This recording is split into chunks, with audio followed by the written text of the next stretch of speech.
En podcast comme à la radio, vous écoutez RTL. Vous écoutez RTL.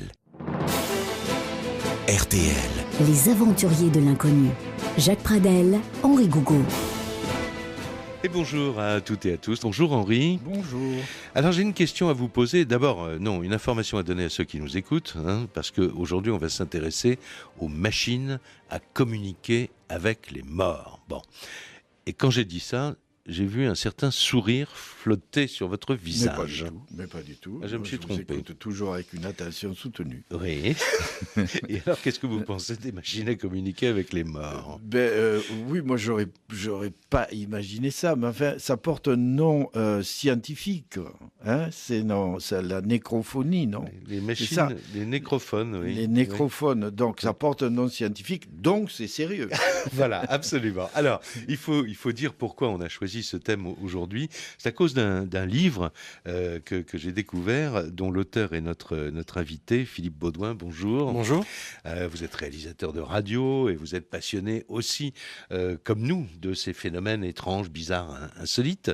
Et vous êtes passionné pour monsieur Thomas Edison. Bon. Alors, Thomas Edison, je vous prends comme victime là tout de suite, Oui, Henri oui. Gougaud.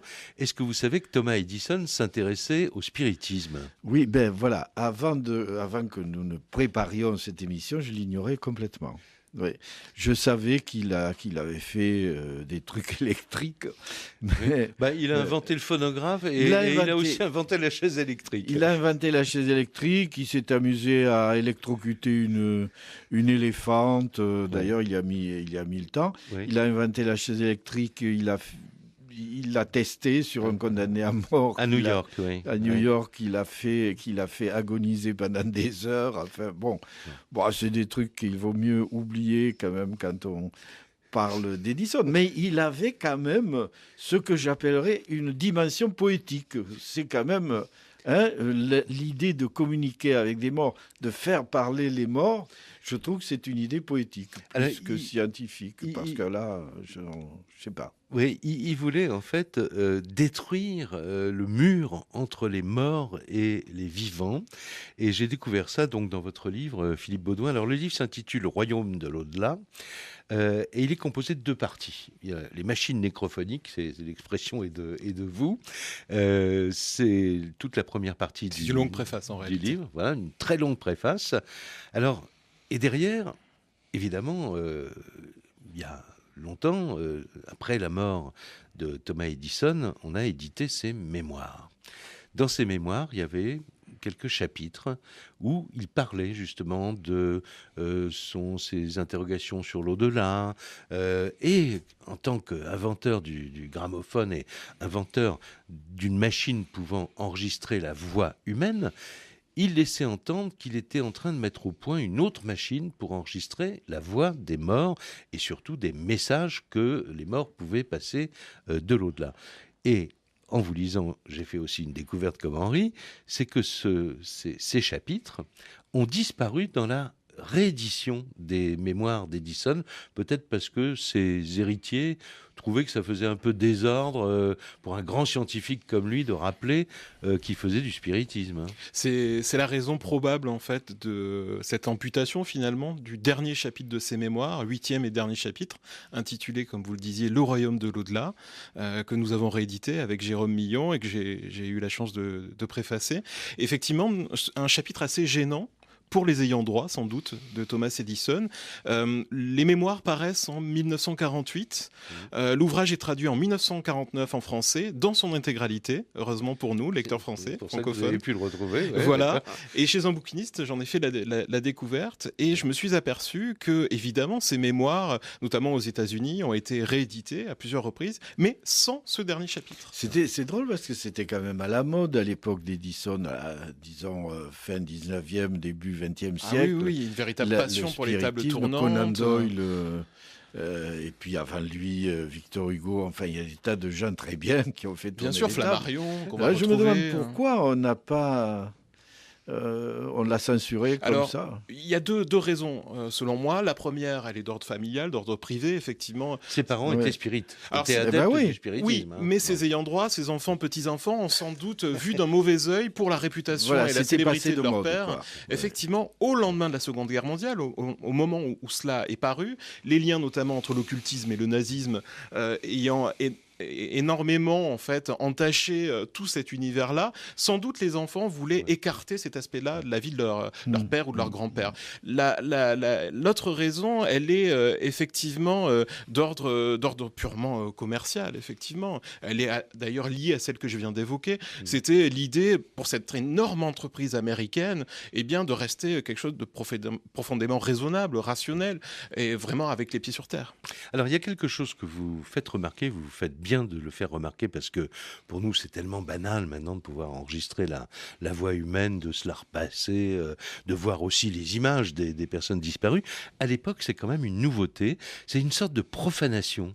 Oui, c'est presque un sacrilège pour certains de fixer une bonne fois pour toutes sur un support technique, un support bien matériel, la voix de ce qui, dans le futur, va devenir la voix des morts, quelque part. Alors, pour se rendre compte du choc que ça a pu procurer, vous racontez une histoire. C'est une séance de l'Académie des sciences. Oui.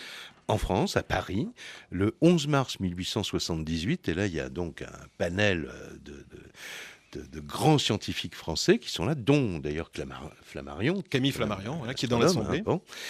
Et puis il y a des collaborateurs d'Edison qui viennent faire, devant l'Académie des sciences, une démonstration du phonographe. Et la démonstration commence, et à ce moment-là, il y a un vieux monsieur, un vieux scientifique, Un académicien. qui pète les plombs, qui descend parce qu'ils sont dans un amphithéâtre, C'est ça. et qui se lance à la gorge Ouais, du collaborateur d'Edison. Voilà, exactement. Qui saisit le physicien Théodose Dumoncel, qui représente Edison, qui a fait une démonstration, Oui. effectivement. Donc, tout le monde est complètement subjugué par cette démonstration-là. Et Bouillot, donc c'est le nom de ce vieil académicien, ne comprend pas. Il est incapable, physiquement, philosophiquement, de comprendre comment cette prouesse peut avoir lieu. Et il hurle plutôt, l'Académie des sciences ne se laissera pas abuser par un ventriloque. Exactement. Alors voilà, bon, il fallait planter ce décor Oui. tout de suite. Maintenant, on va, dans la suite de l'émission, parler des expériences et des paris, on va dire, sur l'au-delà de Thomas Edison. On va parler de ces fameuses machines à communiquer avec les morts. Plus tard, on parlera de ceux qui, dans le droit fil des recherches de Thomas Edison, pensent, eux, avoir trouvé un moyen de communiquer vraiment avec les morts. Et je vous le dis comme ça, tout de suite, on entendra un document. Je ne peux pas vous assurer à 100% qu'il s'agisse bien d'André Malraux, mais c'est ce qu'on m'a dit. Une communication de l'au-delà, signée André Malraux. Ça sera tout à l'heure dans cette émission. Les aventuriers de l'inconnu, Jacques Pradel et Henri Gougaud sur RTL. Et notre invité Philippe Baudouin, donc, qui publie aux éditions Jérôme Millon Le Royaume de l'au-delà, c'est ce fameux chapitre disparu des mémoires de Thomas Edison, enfin disparu pas pour tout le monde, puisqu'il le publie dans son livre, et puis une très longue préface sous ce titre Machine nécrophonique. Ça annonce au moins la couleur. Oui. Bon. Ben oui. Alors, et c'est vrai aussi que depuis que l'homme est l'homme, Oui, mais il y a c'est ça. cette tentation. On quand a même, sans non cesse essayé de communiquer avec les morts depuis la plus haute antiquité. Je me souviens vaguement, malheureusement, je n'ai pas retrouvé le livre dans lequel j'avais lu ça, mais que les Grecs anciens, avaient construit un lieu. C'était un lieu d'une architecture particulière dans lequel les gens pouvaient venir se recueillir et entrer en relation avec leurs ancêtres. C'est l'ancêtre de comment vous l'appelez, la nécrophonie. Nécrophonie, voilà. La nécrophonie. Il y avait Voilà, jusqu'à présent, il y avait des Et puis, microphones, il y a des nécrophones. Je voilà. ne parle pas des innombrables voyages au pays des morts, parce que la frontière est très poreuse. Et encore plus avec l'électricité, comme le montre Thomas Edison. Alors, Ouais. l'électricité, justement. Et il a, comme tout grand scientifique, des collaborateurs. Et parmi ces collaborateurs, un monsieur qu'il adore, qui est vraiment son bras droit, en fait, qui s'appelle William Dinwiddie.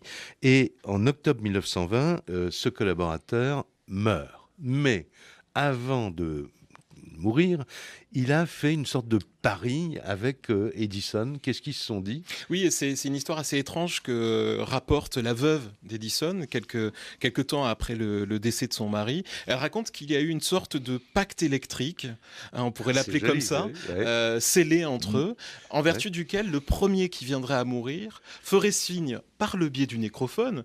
D'ailleurs, je précise que ce terme-là n'a jamais été employé par Edison, j'avais choisi ce terme-là. Ouais. Edison parle d'une valve, tout simplement. Oui, c'est ça. Procédé de valve métaphysique, Oui, comme oui, ça. une valve métaphysique. C'est quand même étonnant. Où l'électricité pourrait peut-être un jour, selon Thomas Edison, relier le monde des vivants à celui des morts. Eh bien, il fait le pari avec cet homme-là, comme l'ont fait d'ailleurs les frères Bell, qui avaient travaillé autour du téléphone, de l'invention du téléphone, et qu'Edison d'ailleurs a perfectionné. Ils s'étaient fait la même promesse. Le premier qui viendrait à mourir ferait signe à l'autre par le biais de la machine, eh bien, d'une possibilité d'un au-delà. Alors, la vraie question, c'est qu'on ne sait pas si cette machine, il l'a mise au point ou pas. Non. Il en a fait la théorie, il en a parlé justement dans ses mémoires que vous publiez, il en parle. Alors, peut-être que vous pouvez, Philippe Baudouin, nous dire sur quoi se base, parce que c'est une approche scientifique. D'abord, il dit, certes, ses parents étaient spirites, mais il dit que ce sont des fantasmagories, les histoires de messages de l'au-delà, avec les tables Il est tournantes. assez critique pour le J'y folklore crois du pas. spiritisme, oui, Voilà. tout à fait. Et il dit, en fait, pour vraiment prouver qu'il y a une possibilité de communication avec l'au-delà, il faut faire une machine, il faut une approche scientifique. Et il décrit cette machine, et il décrit surtout la raison pour laquelle il l'a inventée, parce que ça tourne autour de la manière dont il voit ce qu'est la vie. Oui, il a une vision profondément matérialiste de l'âme, matérielle. L'âme est une matière, elle a une étendue et donc elle peut venir peut-être toucher nos oreilles, mais également impacter des machines, des dispositifs techniques. Il dit que la personnalité serait conservée dans des petites unités de vie, il appelle ça des unités de vie qui sont des formes d'électrons métaphysiques, c'est assez difficile de les décrire, mais ces petites unités, ces petites mémoires conserveraient durant un laps de temps le caractère, la personnalité, les souvenirs, et sa machine, que lui appelle valve, serait une sorte de phonographe. Un amplificateur. Un amplificateur. En fait, Mais justement, cette machine, moi j'ai lu votre livre et je ne suis pas arrivé à m'en faire une image. Quoi. Oui, tout simplement parce qu'il reste très discret. C'est quoi, ça se présente sous quelle forme? Il reste très allusif quant à l'aspect extérieur de la machine. Il parle d'une valve. Parce qu'il l'a fabriqué, cette machine. On ne sait pas vraiment. Non, justement. On ne sait pas vraiment. On ne sait pas. Il a conceptualisé, il a imaginé, mais il n'y a pas de preuve que cette machine ait laissé des traces, en fait, qu'il y ait eu un prototype. Alors, certains se sont amusés dans les années 30, même dans les années 60, à reproduire des schémas qu'on reproduit d'ailleurs dans le livre, à dessiner quelques croquis qu'on reproduit dans l'ouvrage. Mais il y a surtout l'idée d'une conception, tout simplement, avec un grand entonnoir qu'on donne à voir, qui serait une valve, cette fameuse valve nécrophonique ou métaphysique, que viendrait impacter ces unités de vie, ces restes de personnalité, ces traces comme ça, qui subsisteraient dans ce qu'on appelle à l'époque l'éther.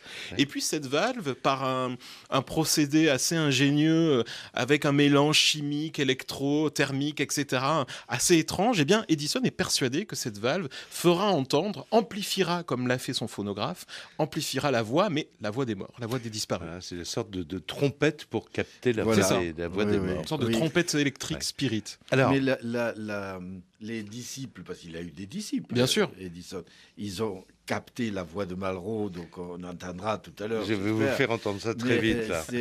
Voilà, eux, ils ont construit une machine. Oui, ils ont poursuivi le projet d'Edison inachevé. Oui. Alors, ils n'ont pas construit une machine. On va parler très rapidement de Monsieur Jürgensen. Bon, Monsieur Jürgensen, c'est un physicien suédois.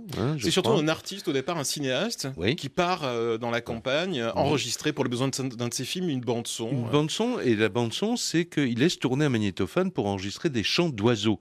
Et il laisse donc ça tourner pendant des heures, et puis le soir, chez lui, il bosse tranquille. Au lieu de mettre de la musique classique, il met sa bande son pour écouter les chants des oiseaux. Et là, il croit entendre des messages subliminaux presque. Des voix qui n'ont rien à faire là. Des voix qui n'ont rien à faire là et qui disent des choses. Et qui s'adressent à lui directement, et qui lui ordonnent véritablement de poursuivre l'expérience et de mettre en œuvre tout ce qu'il peut par le biais de son magnétophone, qui n'est pas un nécrophone, mais qui est une machine qui amplifie, enregistre, garde une trace bien de différents événements sonores, eh bien, il va faire cette expérience-là et consacrer le reste de sa vie à l'enregistrement de ce qu'on va appeler par la suite les phénomènes de voix électroniques. Alors évidemment, il y a des disciples en France aussi.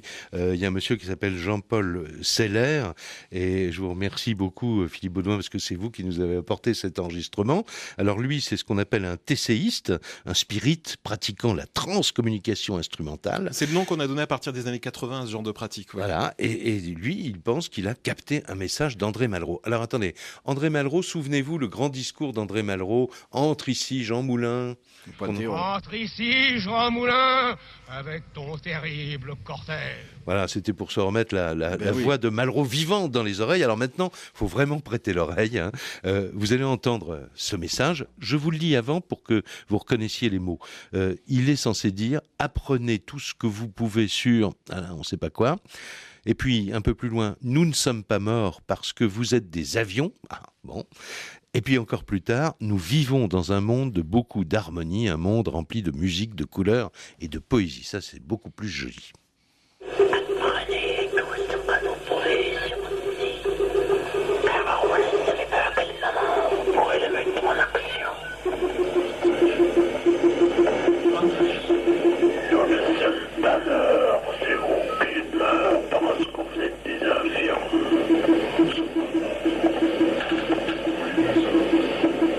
Nous vivons dans un monde d'amour et d'harmonie. Un monde rempli de musique, de couleurs et de poésie. Voilà, un monde rempli de musique, de couleurs et de poésie. On entend bien les mots. Je pense que j'en connais quelques-uns qui vont podcaster l'émission et se la repasser en boucle. On va faire une pause et puis on se retrouve dans un petit instant avec Henri Gougaud, bien sûr, et avec Philippe Baudouin, notre invité. Les aventuriers de l'inconnu, Jacques Pradel et Henri Gougaud. RTL. Dans quelques minutes, on retrouvera évidemment Philippe Baudouin, qui est notre invité pour parler de ses successeurs d'Edison qui continuent à peaufiner leur technique pour essayer d'enregistrer la voix des disparus. Mais d'abord, alors j'ose pas dire, Henri, que vous allez nous raconter un conte nécrophonique, mais Non, en tout cas, c'est sans machine garantie. Non, c'est ça, voilà. C'est un conte qui aborde la question de la mort sous un angle assez inattendu et à mon avis quand même peut-être aussi intéressant que les machines nécrophoniques. C'est un conte breton d'ailleurs, d'origine bretonne. Il dit, ce conte, qu'il était une fois une fille au grand cœur, elle était bonne, elle s'évertuait à bien faire, elle était serviable, aimante, trop sensible, inquiète d'un rien, bref, elle était infatigable à vouloir le monde parfait. Bon. Or, un jour, le malheur tombe sur elle. Sa mère meurt dans ses bras d'un coup de sang, un soir d'hiver. Elle en reste inconsolée. Le printemps revient, mais pas pour elle.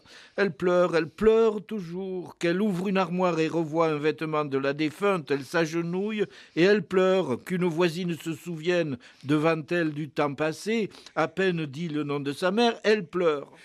Et le curé, un jour, après la messe, elle avait inondé de larmes sa robe noire et son missel. Le curé la prend par l'épaule et lui dit « Écoute, ma fille, sèche tes yeux. Je sais bien, ta mère te manque. Tu voudrais la revoir, c'est ça ?»« Bien sûr, monsieur le curé. » Elle renifle « Mais je ne peux pas. » Alors il se penche à son oreille et lui dit « Tu crois ? Écoute donc, si je t'offrais de te conduire au seuil du village des morts, si tu pouvais voir un instant ces rues, ces maisons, sa fontaine, ces gens aussi, et parmi eux celle qui te fait tant souci, que dirais-tu, ma bonne enfant ? » Je dirais que vous êtes sorcier, mon père, répond la fille. « Je le suis, ma fille, mais Motus, il y avait des sorciers curés, ça c'est bien connu. Couche-toi ce soir à minuit et croise les mains sur ton ventre. Par la vertu du talisman que je te glisse entre les seins, tu partiras en songe vrai. Et tu nous en reviendras vivante. » Le soir venu, à l'heure dite, la chandelle éteinte, les yeux fermés, la voilà soudain qui s'éveille dans un vieux village inconnu. Il fait doux, Les gens vont par les rues pavées, des vieilles sur les bancs tricotent, des hommes jouent au domino à la terrasse de l'auberge. Elle n'ose pas parler à ses morts, parce qu'ils sont tous morts, bien sûr. Elle cherche sa mère. Elle l'appelle, toute timide. Et elle la voit enfin qui s'en vient courbée en deux sur 2 grands seaux qu'elle traîne à bout de bras. Ils sont pleins à ras-bord, ces seaux. Et la mère est hargneuse, elle est fatiguée. Et dès qu'elle voit sa fille, elle lui dit « Que fais-tu là, mauvaise fille ?» Et l'autre lui dit « Mais je viens voir comment vous allez, ma mère, ma pauvre mère. Permettez-moi de vous aider, ces fardeaux vous brisent les chines. » « Médée, folle, lui dit la mère, tu le ferais si tu cessais de me pleurer. Ces seaux sont remplis de tes larmes qu'il me faut charrier partout. Quand me laisseras-tu en paix ?» Et elle s'éloigne dans la grisaille, et sa fille revient à son lit. Et dès levé, le matin venu, elle s'en va voir son curé, elle lui conte le songe vrai. Il dit « C'est bien ». Et elle dit « Merci ». Elle a fait un grand ménage dans sa maison et dans sa vie. C'est magnifique. Qu'est-ce qui lui avait glissé entre les seins pour que ça marche? Un talisman, bien sûr. Le talisman, ben oui. pardon. Oui. Non, comme ça. Mais je fais du mauvais esprit, évidemment. Alors, Philippe Baudouin, après ce que vient de raconter Henri, en fait, j'aimerais bien qu'on revienne au tout début de l'invention du phonographe, parce que avant de mettre un disque en cire sur un phonographe pour écouter un orchestre de jazz, on a écouté des voix humaines. On parlait tout à l'heure de cette fameuse séance de l'Académie des sciences à Paris.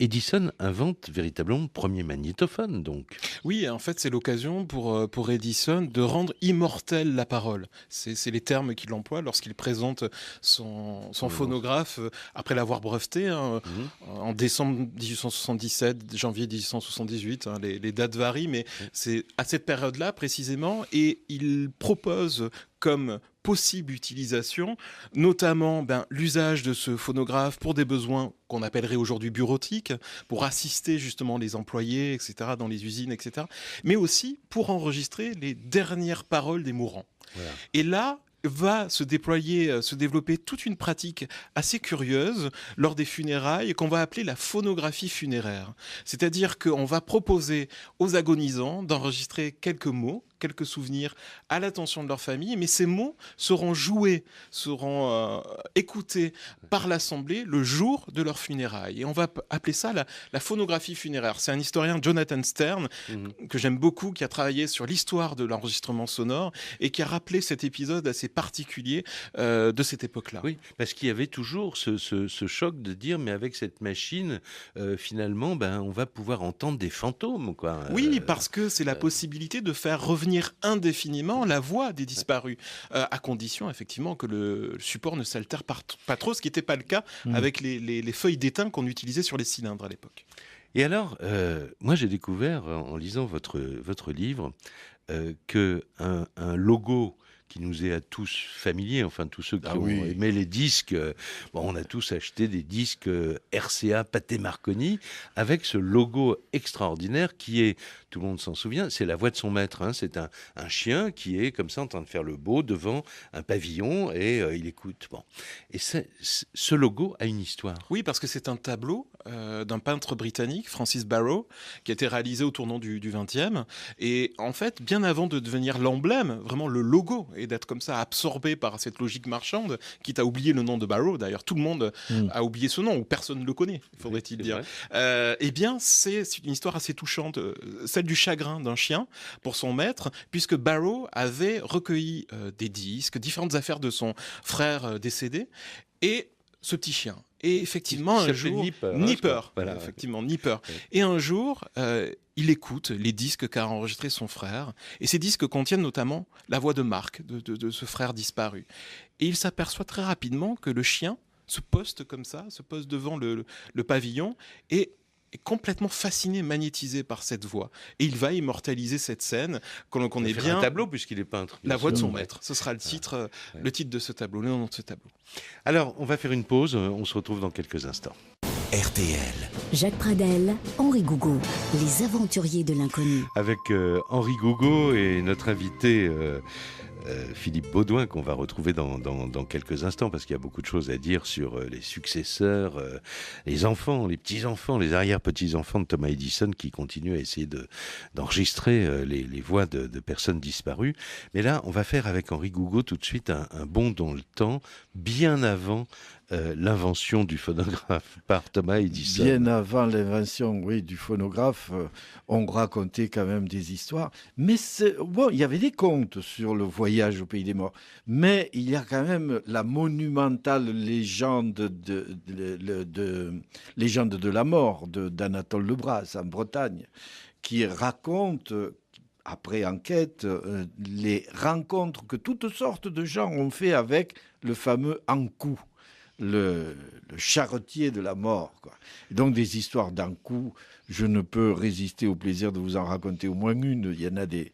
Bon, une qui est... Et alors, il faut dire que c'est pas donné comme une légende, là. Bon, voilà. C'est un fait divers, quoi. Un fait divers qui dit qu'un certain Gab Lucas, qui était journalier à Rune-Rioux, chaque soir, sa journée de travail finie, il s'en retournait à Kerdrenken, où il habitait, où il vivait avec sa femme et ses 5 enfants, dans une chaumière misérable. Il n'avait que 10 sous par jour pour faire vivre sa famille. C'est dire que l'ordinaire était maigre. Or, un samedi soir, sa patronne de Rune-Rioux lui paie sa semaine et lui dit « Tenez, Gab, j'ai mis de côté un sac de pommes de terre, vous le porterez de ma part à Madeleine, votre femme. » C'est un cadeau somptueux pour Gab Lucas. Il remercie, la larme à l'œil, il remercie la dame, tellement il est ému, et le voilà parti. Sur la route de Kerdrenken, son sac sur le dos, il fait nuit, mais la lune est claire et Gab marche allègrement. Il siffle un air forcément breton pour se tenir compagnie, mais la route est longue et le sac de pommes de terre commence à peser lourd sur ses épaules. Et Gab Lucas traîne un peu la patte. Il arrive au calvaire de Kérantour, où un petit chemin qui mène à la ferme de Nizilzi se greffe sur la grande route. Ma foi, se dit Gab, je vais toujours m'asseoir sur les marches de la croix pour me reposer un peu. Il dépose son fardeau, il s'assied à côté, il bourre sa pipe, il fume tranquillement. L'air est frais, la nuit est calme. Mais tout à coup, les chiens de la ferme de Nizilzi se mettent à hurler lamentablement, à hurler à la lune, à hurler à la mort. Au même instant, dans le petit chemin creux, Gab Lucas entend le grincement cahotant d'une charrette, encore invisible dans l'ombre. Et Gab se dit « Voilà, bonne affaire, le charretier acceptera bien de porter mon sac jusqu'à la maison. » Et voilà justement le chariot brinque-ballant qui sort de la nuit, tiré par un cheval. Mais il est terriblement maigre, ce cheval. Et la charrette, elle est misérable. 2 planches branlantes lui servent de rebord. Quelques autres vermoulus lui servent de fond. Un homme de haute taille, un grand escogriffe aussi décharné que son cheval, conduit l'attelage. Sa figure est tout entière dans l'ombre d'un vaste chapeau rabattu sur ses yeux. Gab l'interpelle, il lui dit « Est-ce qu'il n'y aurait pas un peu de place dans ta charrette pour mon sac? Je vais pas loin, je vais à Kerdrenken. » Et le charretier passe sans répondre. Alors Gab Lucas se dit que le pauvre homme doit être sourd. Il éteint sa pipe, la fourre dans sa poche, court après la charrette et dépose son sac dessus. Mais voilà que le sac passe au travers des planches, il tombe par terre. Mais qu'est-ce que c'est que cette charrette, se dit Gab Lucas. Il ramasse son sac, il veut à nouveau le poser sur le chariot, le sac à nouveau passe au travers, et voilà les pommes de terre répandues sur le chemin. L'étrange attelage pourtant continue sa route. Le mystérieux conducteur n'a même pas détourné la tête.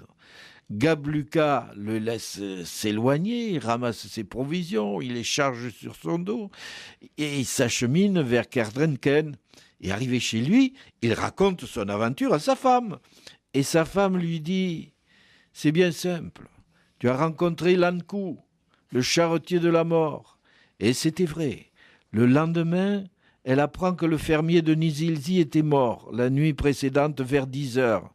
10 heures, l'heure où Gab Lucas fumait sa pipe sur les marches du calvaire, au carrefour de Kérantour. Alors c'est très rassurant parce que moi je n'arrête pas de découvrir des choses à la fois dans le livre de Philippe Baudouin et en vous écoutant, Henri Gougaud, c'est que Lankou ne donne pas le signal de sa propre mort à celui qui l'entend ou qui le voit. Non, Voilà. Lankou, Ça va il mieux passe, déjà. il Moi, va ça va chercher mieux, les là. morts, quoi. Voilà, d'accord. Mais bon, c'est pas un mauvais présage, en tout cas pour la personne qui... Non, c'est pas une rencontre vraiment agréable. Alors, Non plus. Alors, on va vous raconter on a encore un peu de temps avant la fin de l'émission, mais je voudrais très rapidement qu'on aborde le chapitre de la transcommunication, Philippe Baudouin, parce que vous racontez dans le livre, d'abord vous racontez surtout que Edison ne s'intéressait pas qu'à la communication éventuelle avec les morts. Il était très ami avec un grand scientifique anglais, un physicien qui s'appelait William Crookes, qui lui-même était fasciné par ce qu'on appelle aujourd'hui la parapsychologie, quoi. Oui, parce qu'il avait Crookes à côté d'être un grand physicien, un grand chimiste, c'est lui qui a découvert le thallium notamment, a consacré une partie de ses recherches à l'étude de deux grands médiums, Homme, qui lui pratiquait la télékinésie et était capable de déplacer par la seule force de la pensée différents objets de manière assez spectaculaire. Donc il a amené Homme dans son laboratoire et puis il a conclu à la possible existence d'une force psychique, Crookes, et puis une femme, Florence Cook, qui a presque le même nom que lui d'ailleurs, qui faisait apparaître le fantôme d'une étrange jeune fille morte 2 siècles auparavant. C'est ce qu'on appelait les ectoplasmes déjà, ou c'est encore autre chose? Oui, on peut considérer effectivement Cathy King, donc ce fantôme-là, cette femme-là, comme une matérialisation ectoplasmique, effectivement. Et il en est tombé amoureux d'ailleurs. Alors ça, c'était c'est formidable, ça. Belle histoire. Amoureux d'un... Oui, ce qui lui a causé sa perte d'ailleurs. Non, le pauvre.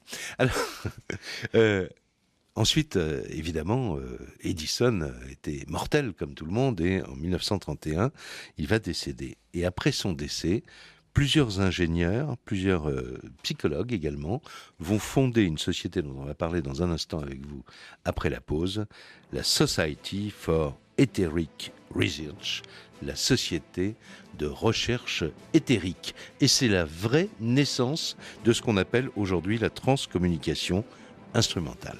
Les aventuriers de l'inconnu, Jacques Pradel et Henri Gougaud sur RTL. Et notre invité Philippe Baudouin, que nous retrouvons pour parler cette fois-ci des successeurs de Thomas Edison, enfin ceux qui ont essayé de prolonger ses recherches après sa mort. Il est mort en 1931, comme on le disait tout à l'heure. Et puis il y a donc ces gens qui font la Society for Etheric Research. Bon.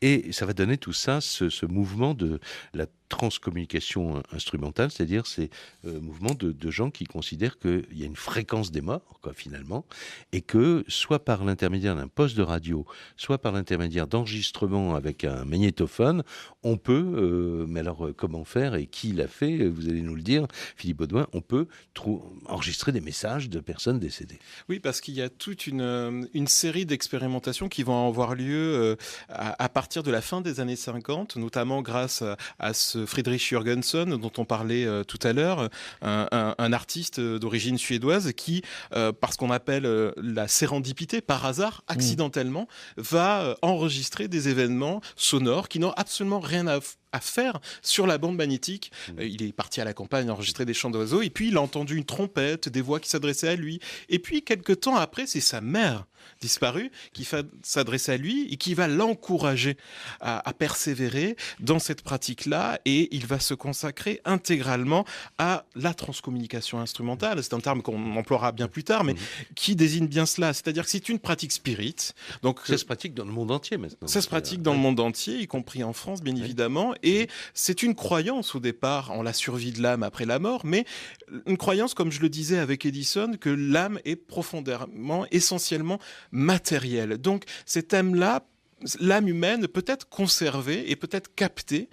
Si elle survit, on peut encore l'entendre. Ces vibrations peuvent encore impacter nos appareils. Et donc ces spirites vont utiliser tout ce qui est possible d'utiliser dans le domaine de la technologie, de l'enregistrement sonore, visuel, etc. Il y a certains spirites qui, aujourd'hui, utilisent Internet, aussi, les ordinateurs, les postes de télévision, la caméra.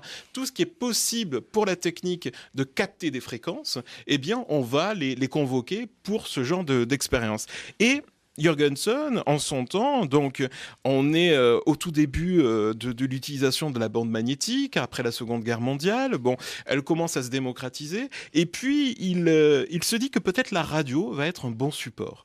Et rapidement, faisant différents tests, il s'aperçoit que sur une fréquence bien particulière, située sur son poste de radio entre Moscou et Vienne, sur le 1485 kHz, se trouve la fréquence de l'au-delà.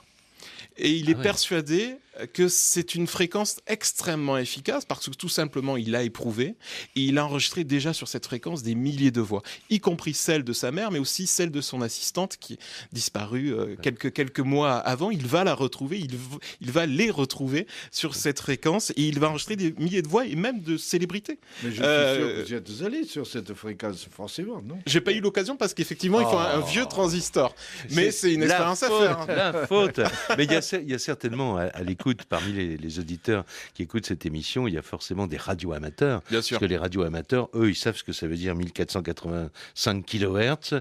Ils se servent tout le temps, ils écoutent la radio dans le monde entier. Et c'est un passe-temps qui est une passion, surtout pour beaucoup de monde. Et puis surtout, à la fin déjà, ne serait-ce que à la toute fin du 19e, début 20e, Marconi disait déjà, lorsqu'il a inventé, c'est l'un des inventeurs de la radio, il disait qu'il avait entendu des voix étranges, des phénomènes un peu inexplicables lorsqu'il se mettait à écouter comme ça. Oui, mais alors là, c'est beaucoup plus précis. On a la fréquence de la mort. Pour Edison, c'est certain, on a la bonne fréquence. 1485 kHz. Et j'invite les auditeurs radio-amateurs qui pourraient aller sur cette fréquence. Si jamais vous captez quelque chose, faites-le nous savoir. Vous nous envoyez un petit courriel sur rtl.fr. Puis elle a le nom de Jørgensen. C'est la fréquence Jørgensen.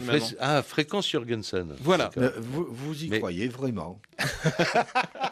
Tout ça. Non, moi, ce qui m'intéresse avant tout, c'est certainement pas l'authenticité des phénomènes, c'est l'histoire de ces machines. C'est-à-dire je comprends, ce que ces machines ont créé comme ça dans l'imaginaire collectif, dans ce domaine de l'imaginaire scientifique, en fait. Tout le caractère merveilleux de ces concepts-là. Alors, je voudrais quand même... Moi, j'ai fait des découvertes en lisant ce fameux chapitre caviardé, là, le royaume de l'au-delà. Il est très prudent, Thomas Edison. Il dit à plusieurs reprises, je n'ai pas sous les yeux le passage, mais il dit à plusieurs reprises, je ne suis pas en train de vous dire que j'ai prouvé l'existence de la vie après la mort, ou plus exactement le fait qu'on se retrouve... la personnalité se retrouve entièrement, il revient à ces fameuses unités de vie en disant voilà, peut-être une vibration, quelque chose. C'est une hypothèse pour lui. Voilà, et puis alors il repart ensuite sur cette machine nécrophonique, que vous appelez nécrophonique, et il parle de son ami disparu en disant j'espère qu'il sera je tiens, voilà, écoutez, j'ai retrouvé le passage, je tiens à rappeler une fois de plus que je n'ai jamais affirmé croire en la survie de la personnalité, je ne m'engage donc nullement à établir une liaison avec ceux qui ont quitté la vie d'ici-bas. Je déclare simplement, et je trouve ça magnifique comme formulation, je déclare simplement que je vais donner aux explorateurs du monde spirit un instrument susceptible de les aider, tout comme les opticiens ont donné le microscope à la médecine. Et là, c'est l'inventeur qui parle. C'est l'inventeur. Oui, c'est formidable. Donc il dit, ne me faites pas dire ce que j'ai pas dit, quoi, en gros. À mon avis, c'est plus pour une raison, on va dire, bassement commerciale, parce que Edison, qui se définissait véritablement comme un inventeur de profession, disait que chacune de ses inventions devait obligatoirement, nécessairement, avoir un débouché économique.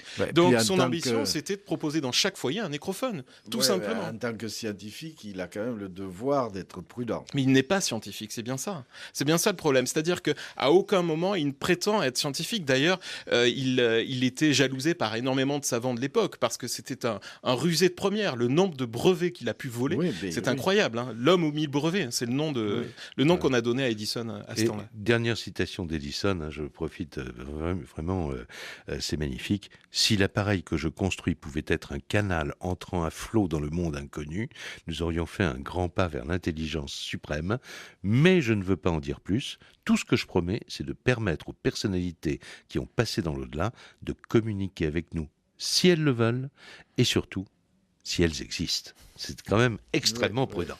Alors, pour terminer cette émission, je vous propose, parce que je sens à la demande générale, on va repasser très rapidement le document que nous avons entendu tout à l'heure. Donc, peut-être la voix d'André Malraux captée sur le canal 1485 kHz. Écoutez bien, nous, c'est François Touchard, qui est notre ingénieur du son, qui, en écoutant bien, nous dit, mais, parce que je m'étonnais tout à l'heure, vous êtes des avions, ça veut rien dire. Et alors François nous dit, mais non, il a bien écouté, vous êtes des infirmes. Donc ce qu'est censé dire Malraux, nous ne sommes pas morts, c'est vous qui êtes morts, vous êtes des infirmes, nous vivons dans un monde de beaucoup d'harmonie, un monde rempli de musique, de couleurs et de poésie. Prenez tous nos canons pour les sur ici. Car on n'avait pas quel moment pourrait le mettre en action. Nous ne sommes pas morts, c'est vous qui êtes morts parce que vous êtes des infirmes. Nous vivons dans un monde d'amour et d'harmonie. Un monde rempli de musique, de couleurs et de poésie. Voilà donc un document que nous a aimablement apporté notre invité Philippe Baudouin, que je remercie. Philippe Baudouin, je rappelle le titre de votre livre, Le Royaume de l'au-delà, précédé de Machines nécrophoniques. C'est un livre qui est paru chez Jérôme Millon, l'éditeur. Et puis ceux qui veulent entendre des enregistrements paranormaux, on va mettre toutes les indications qu'il faut sur rtl.fr et vous pourrez retrouver notamment cet enregistrement donc d'André Malraux dans un coffret qu'on peut se procurer sur Internet. Merci beaucoup. Merci à vous. Et merci beaucoup. Merci. Alors nous, on communique, mais par téléphone, là, pour demain, oui, d'accord ? Oui. Voilà, je vous passe un coup de fil.